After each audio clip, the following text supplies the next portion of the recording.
આરોગ્ય મંત્રીએ નિવેદન આપ્યું. તપાસના આદેશ આપ્યા છે તેવું ઋષિકેશ પટેલે જણાવ્યું છે. 529 જેટલી કંપનીઓ દવા બનાવે છે. દવાઓ આપવા માટે ગાઈડલાઈન આવશે. કેન્દ્રની સૂચના મુજબ ગુજરાતમાં પણ અમલ કરવામાં આવશે તેવું તેમણે જણાવ્યું છે. 529 જેટલી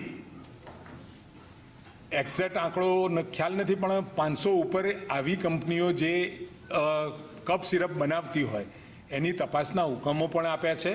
અને વહેલી તકે ગુજરાતની અંદર બાળકોને દવાઓ કેવી રીતે આપવી, કફ સિરપ કેવી રીતે આપવું, એક બ્રેન સ્ટોર્મિંગ થઈ રહ્યું છે.